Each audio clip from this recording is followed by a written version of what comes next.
Hi everybody, Nigel here with you, Nigel's Modern Bench. Welcome back to the channel. Been a little while for this one, and I've been waiting. I've been waiting for something to turn up. Hasn't turned up as yet. So anyway, right. So I've done some work off a camera, as I said. If you remember the end of part 17, I said I would get this sort of ready to all sort of go together, and then we'll get the fuselage halves closed up. What I've done some work, I'll show you in a minute. I've done some oil, some dry brushing, some flat coat, removed the mask from the windows, done a bit of work with the Bombay and stuff like that, which we'll go through. We fitted the gun, the belly gun, and fitted the rear door as well with a little bit of strength in it. So I'll go through bit by bit what I've done, tell you what I've used and how I've got there. So first of all, in here you can see in this fuselage half, it's quite garish, and that is done intentionally. This is something I do if I want to see the detail inside. If I just painted this green and left it, when you close it up, you'd lose everything. So this is actually dry brushed with silver, believe it or not. So we've got the wash. It's an industrial dirt wash, I think I used, wouldn't it? In there. And then we've got the very, very light dry brushing with silver, just to pick up on all the edges, all the corners, all the details, and just to make them so when we look in there and it's all dark, as you can see detail. Even though it's all dark, you can still see the ribs and everything, so they sort of pick up on the light. And we did the same with the cockpit, if you remember. That's all sort of a bit kind of garish on the bottom and everything. So there we are. And if you remember the same definitely with the Bombay, we've got a very garish look to that. So that when we look up inside, obviously when you look at it in natural light, you won't see it like this, because at the moment you've got LEDs glaring down in there. But yeah, you can see that's with all the Edward stuff in there. So what we've got to do now is get it together. Oh, I've got to show you this bit, haven't I? Done a little bit of work on here, as you can see, and this is the rear end of the fuselage. This is the port side. So you can see we've got the wooden floor in there, we've got the plywood in there. Which I've dirtied up. It's got some dirt on it, it's all ready to go, and I've just noticed I have some excess there, and I also have some excess up here where I've put a wash over these hydraulic pipes or cables or whatever they are. I'm not sure what they are, but I just want to get that off and let the bright shine through. So you can see there there's our ammo box. I was thinking about putting a belt down in there, but I don't think the gas patch resin belt would be very good at going over that sort of length, and I'm not exactly sure how it would have been fitted. It probably would have gone through a hole in this bulkhead here somewhere. So I think what we'll have to do is imagine that this has been, like when they unarmed them, they took all the bullet tracks out, and then they were just left like that, so we got an empty ammo case there. Or it could have just come back from a mission and it's completely empty, it's run out. We've got the gun glued in, and that's on that swivel mount that swivels out. When I do the J, I may well swivel that out, and I may even have it swiveling so you can play with it. And then I've just glued the tip of the gun. This is the gas patch barrel on there, so it's made a vast improvement over the plastic part. And I've just put a tiny drop of super glue into that barrel and rested it on top of that shelf just to give it some more strength, because it's only actually held by this tiny little pivot here. And with all the handling and sanding and all the seam work we've got to do, I didn't want it falling out. This door, I've pointed it out to Neil, and he's going to change the instructions for the JK version. But I said to him, this door, it's not shown there, it's not shown there. When you go over the page, there's the door, it's appeared. Okay, now he doesn't call up that door until here. So you've got step 27 and step 27-1. Okay, now that's with the door up, closed, and that's with the door open. The thing is, I don't think you could physically get that door into that hole, and I think it'd be very, very difficult to stick it in place. So what I've done, as you can see, it's got a tiny little mounting tab on the bottom there. What I've done is put a gusset of plastic card in the back of there, and I've glued it in with extra thin. Okay, it's just a square, so it's a little bit of extra support, and then I've gone around it with super glue just to sort of buttress it. So now that door is nice and tough. I mean, obviously if I put my finger in there and push it, it'll probably break off, but I'm not going to do that. So there we go, and that is actually sprayed. The instructions call up XF53 or H53 for neutral grey, and I look at it, and it's LP12 Cure Arsenal, like for your Yamato paint, is exactly the same colour. So, and LP12 is one of the nicest paints I know. It sprays, it's like butter. It just goes down, it covers really well. It dries with a lovely soft, very satiny sheen, as you can see on there. It's very smooth. It is absolutely gorgeous paint. I wish all paints were like it, but you know, not even all the LP paints are like it. So there we go. So that's that. The gun has been brush painted with just some silver and black mixed up to make a sort of metallic black mixed, and then dry brushed again with the silver. And as I said, I think I've told you this already, the plywood is deck tan, brown oils, and then just moved it around a bit, and then it's had a coat of LP23 flat varnish, and then it's had some clear orange, some clear yellow. You've seen me do wood loads of times, and we've just got that sort of wood effect. And then I've gone round with the industrial dirt wash and just gone into all the corners where dirt would accumulate and just added some dirt. I mean, you're only going to see it if you take the turret out, and you're only going to see the so we'll get rid of those watermarks. You're only going to see down through there anyway. When it's all closed up, you can see it's going to be quite dark down in there. But you know, it's obvious. You're going to look down in there, you're going to see a gun, and you're going to see some plywood. So it's giving the eye something to look at. I mean, this is never going to go in a show anyway, but maybe one day it will. So there we are. So what we've got to do now is get this fitted in here. And I can tell you now, it's not easy. You saw me struggle with this, I think it was in the last video I did. And I know it's not easy. And if you kind of try and fit the Bombay and then enter it the cockpit, it's really difficult. If you try and fit the cockpit and then try and fit the Bombay, it's really difficult. But there's no real way of attaching the cockpit to the Bombay together. So what I think I'm going to do is try and put them in together. What I'm going to do first of all, just as a kind of anti-rattle thing, because I don't want them rattling around. They don't need to be glued in. I do like these wing stubs. It gives you something great to hold on to. So what I'm going to do is with my Tamiya white glue, I'm going to put some cement in there, and I want to puddle it in the bottom of the hole, and that way it should stay wet for a little while. I hope. There's too much in there. I need to get some of that out. Oh, it's okay, it was a bubble. That's alright. It was a bubble in there. So we're going to put some in there, and in there, and in there, and in there. There we go. So we got that all full up. Right, so now what we need to do, I'm going to do this on camera. If I swear, I'm really sorry. I don't generally swear on my videos. But I won't edit it out because I want to leave it there for the effect. This is not easy. Watch, this will just go straight in there, won't it? Because of all my fuss. Right, so that's got to go into there. Like so, you got to make sure you get it in the right sort of radial orientation as well. It's really not easy because we've got this stuff in the cockpit here, which has all got to go behind that throttle quadrant and everything. It's just really not easy, and it's also fragile. Got all these wires and bits and pieces everywhere, and I really don't want to snap anything. I don't want to force anything either. As you can see, it's just not going. What is stopping it going? The orange tape in the wheel bay is only there to stop the leg keep falling out, because it's a pain when it keeps falling out and dangling around. There we go, I think it's gone. It's sliding up behind that quadrant, which is the pain. I've moved everything back, you see, because I've moved the instrument panel back. That's not in the right place, so that's not helping. Ah, there we go. Right. There we go. It really is not easy. This all needs to go back.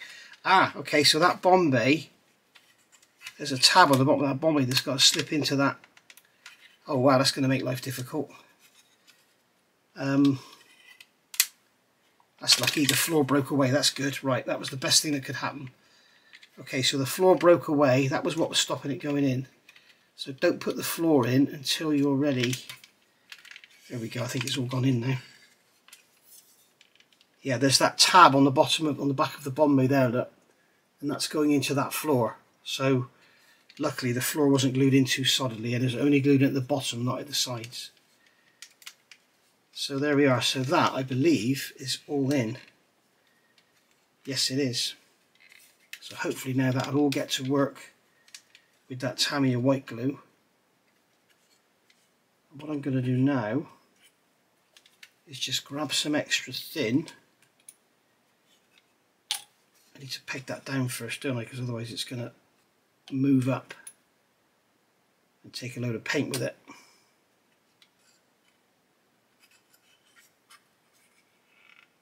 I guess it doesn't really matter if it lifts up a bit, does it? Just because it's not really doing anything.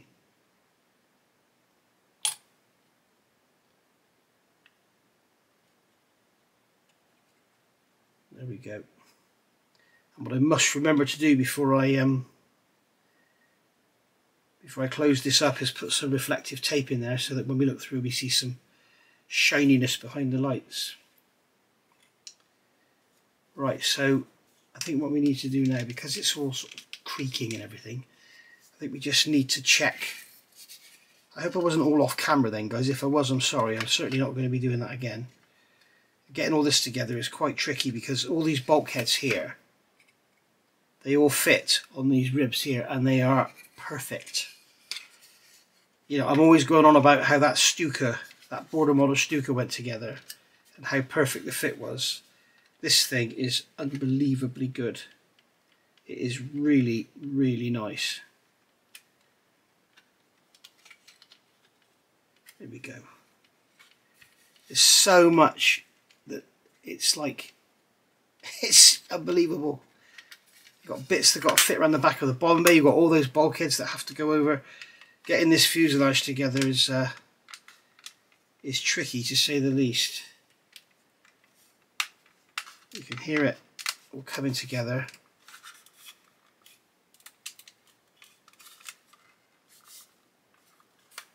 There we go. I think we'll just leave it glued in those pegs, and then the top edge and everything will still be movable. I've got a bit of tape here. I can put that over there just to hold that together. In fact, I'll get some more tape out. I'm just going to leave the camera on, guys. This isn't going to be a long one anyway, it's going to be finished in a minute. So I'm going to put some tape over there. I'm going to put some tape over there.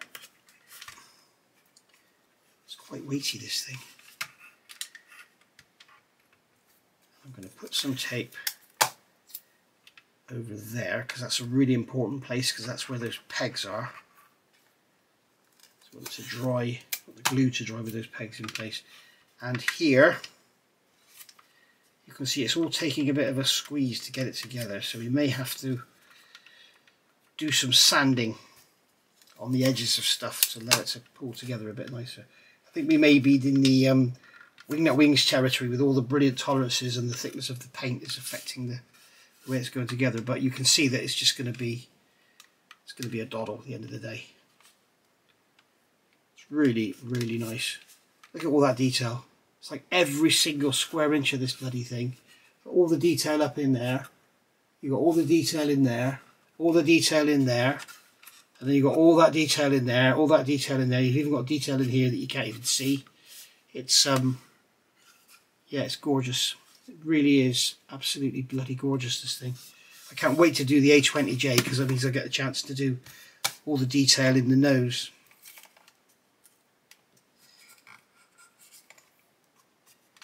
Right, so there we are. So I'm going to let that dry with that all fitted in there like that. In fact, I'm tempted to get one of my clamps, one of my Rebel Hobby clamps from Sweden.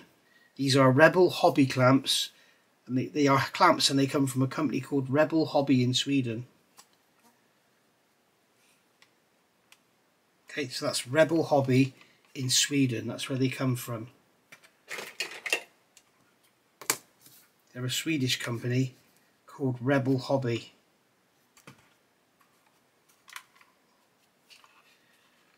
There we go, right. I'm going to put a clamp on the back there as well, just so that I know everything dries where those pegs are. It's got the foam missing. Find that piece of foam. Don't want to go scratching the plastic, do we? I just want to clamp it where it's pegged, and then I know that it's going to dry with those pegs in the right place then. So there we are. Once we get this all closed up, that's all going to disappear. Look at that cockpit. It's difficult for you to see it because of the bad lighting, but if I put the light underneath the camera, it seems to work a bit better for close-up, but it's not so good for distance. There we go. We'll get there in the end. I'm not a photographer, I'm a model maker. So there we go. You see, I can't see hardly anything now. It's really dark here because the light is really strange. I need the light overhead to see what I'm doing, but then when I try and show you inside something, it's rubbish. So that's gone in there. That's all glued in. That's all good. That's all good. Right, nothing's broken off. All our cockpit levers are missing the instrument panel. It's nice, isn't it? Even if I say so myself, it does look bloody gorgeous. Right, so I have a little bit of bad news and a little bit of good news and some news of a fantastic viewer. A guy called Martin Sparks commented in part 17 and he said, I know these were mainly used for low altitude work, but they did do some high altitude stuff, so surely wouldn't there be an oxygen pipe in the cockpit? There's probably one back in there as well for the turret, wouldn't there? And I said, oh thank you, you absolute bloody star. I would have shut it up and forgot it. In here on the right hand side of the cockpit there was moulded an oxygen hose, and I didn't like the look of it, so I carved it off because I think it was getting in the way of some photo etch or something. I thought rather than cut a section out of it to get the photo etch in, I'll just carve it off and I'll replace it, and completely forgot about it. And then Martin said that and I thought, well, I would normally just use a bit of string or something or get a bit of wire and wrap some wire around it. But I thought this cockpit looks so bloody lovely. It's got all that nice stuff in there. It's got the AirScale instrument panel. It's got the HGW seat belts, AirScale seat. We've got Edward bits on the sides. It's plastered with aftermarket and it just looks so busy in there. It would be a shame to put something cheap and tacky in there. So I've contacted Bob at MDC and I just basically asked him, I see you do two types of oxygen hose, 1.5mm and 2mm, which would be more appropriate for this, because his knowledge of aircraft is brilliant. And he's sending me some free of charge, so, and some other bits and pieces as well to review on the channel. So I told him, could I have some for the A-20G as well, please? Being cheeky. So yeah, he's going to send me loads. So really, that's great. Thank you, Bob. So that's Bob over at MDC, Model Design Construction. If you haven't already seen his website, go and have a look. He's got some very unusual, fantastic stuff. I did a review a while back. If you remember, I showed you all those hoses and everything and pipes. So so there we go.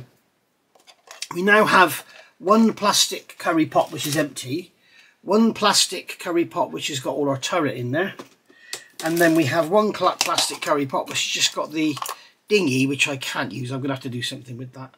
And then we've got the forward bulkhead there for the wheel bay, for the nose wheel bay. That's just going to fit in the front, and it's a beautiful fit, just like the rest of the kit. So we are slowly getting down, and I can show you the box. Even after all that is built, we still have a boatload of plastic in it. This is all Edward, so that's not really fair. But we still have a boatload of plastic, as you can see here. So we've got more of this in the wheel bay, look, with the holes to drill out. So that's going to look bloody gorgeous when it's done. And all our engines and everything. All our control surfaces, we've got wings there. Really nice, really beautiful little model this. It's not so little, it is little compared to a Lancaster, but it's just a dream to build. So there's our Edward stuff. So we've got our main wheel wells to go in yet, and we've got our, this is our generic set here, which has got all our bits for our engine and everything. And then we've got our resin wheels from Edward, and that's about it. We've got our resin guns to go in the front. I'm not sure if I'm going to use them because, as you can see, they're all bowed. We'll see how they look. If they're only sticking out about, you know, a couple of mil. It doesn't matter if they're bowed, does it? I'm not have the doors open. I've got some brass barrels there, which I could use as well if I want to. And of course I've got the gas patch ones as well. I've got guns coming out of my ears. And when we do the B-17 build, which is coming very soon, 1/48 scale, don't get excited guys.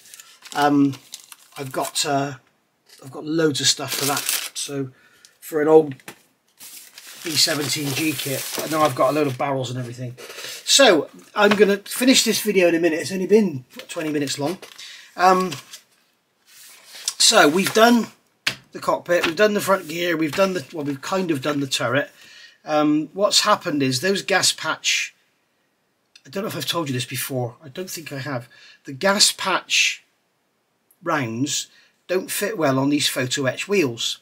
And I looked at these photo etch wheels and they have 8 teeth on them.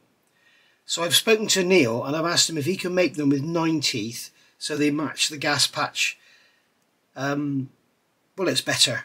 But also Bob is sending me some of his vinyl bullets as well, or rounds should I say. But I would like to fit 9-spoke wheels so they fit the gas patch resin rounds better, because they do look lovely and I've got them in already. So there we go. So perhaps with the 8, we'll try it first. Maybe the 8-spoke wheels will work better with the MDC ones. I don't know. So we've done the bomb bay. We haven't put the bombs in. I don't know if I'm going to bother because of it hides everything. Oh, the other thing I've done, I doubt very much if you can see it. No, you're not going to see it because I can't even see it here. But up in there, I did fit those cables, extra cables to the batteries, and I can just see them reflected in the light. I used bright stainless steel, but you maybe can just see them. Yeah, they're right up in there. There's a hole. I did loads of work up in there detailing that, and it was a complete and utter waste of time. But I know it's in there and I can see it when I look in there. And if this does ever go for a show, a judge will look in there and they'll see that and go, stupid idiot, shouldn't have bothered with that. So there we go. So we got all this done. We got all these bulkheads in and everything. And then we've got our gun in and everything. We've got the fuselage now ready to be closed up. So obviously I can't close this up because I'm going to wait for that oxygen hose. So I'm going to put this out to you. What do you want me to work on next? Tailplanes or control surfaces? That's going to be a no. I would like to say, maybe I'd ask you if you want me to work on the nose. I'd rather have the fuselage together and all fitted up and everything and sanded, so that I can dummy build the nose and make sure it fits. I'd hate to build the nose up now, all glued up with all the seams done, and then find when I put it on, you know, it's like this, or I've got a great big step on it, or it's on an angle, whatever. I'd rather have the fuselage together with the cockpit in there all done up and proper, and then afterwards put the nose on, or build the nose to fit the front. So the nose is kind of out. So do you want me to do the engines, okay, with all the kit parts and the Eduard photo etch, or do you want me to do landing gear bays with all the Eduard photo etch, and obviously building up the cells and the wings and getting them all attached and everything? So it's your choice. And also, when it comes to this, I'll have to do the undercarriage, so we'll be using the Hong Kong Models metal undercarriage legs as well, so that'll be good. By the way, the JK version comes with the nose weights and the metal undercarriage. He's also retooled the cockpit to bring the instrument panel back, which, bless him, fair play. And I also told him about the nose wheel, so I don't know if he would have sorted the nose wheel or not. As we all know, the nose wheel in the kit is as per the restored aircraft, which is not correct for a wartime aircraft. So if you want to correct that, you just get the Eduard wheels, which are really, really nice. They're beautiful. I'll show you them here. They've corrected the size of them and everything now. They're lovely. See them there. You can see the nose wheel. There's the correct nose wheel, but these are all correct size and everything. They've got beautiful tread on them. You can see there, and they have beautiful writing on them and everything. Really, really nice. They've got photo etch hubcaps, which I'm not going to use because I'd rather see the beautiful wheels in there other than those horrible hubcaps. I don't like hubcaps or anything. Just don't like them. So my aircraft, they tend to have, they fell off. They had some dodgy screws or something and they fell off. First time the aircraft ever took off. So here we go. So yeah, so basically it's your choice. Do you want me to do the engines, or do you want me to do with all the Eduard photo etch and everything, or do you want me to do the landing gear bays with all the Eduard photo etch and the metal legs and everything? Put your opinion down below. Today, I'm going to put this video out tonight. It's now very late. In fact, it's Wednesday morning, 17th of January 2024. So I'm going to put this video out today. So I will give you until Friday night, sometime Friday night, to decide what you want me to do, and I'll tally it all up. And the winner, whoever got, if there's more people want to do, you know what I mean. So just put your choice down below, and I'll do that, because I don't think I can. I'm not just going to sit around and wait for a couple of weeks for these bits to turn up. We need to get on with something. I did actually want to stick to the build plan of the instructions, but I can't. So there we go. All right. So I mean, if I do all this, I can't do that until I get the fuselage halves together. I can't fit the windscreen until I get the fuselage half together. I don't want to do the nose until I got the fuselage half together. So so there we go.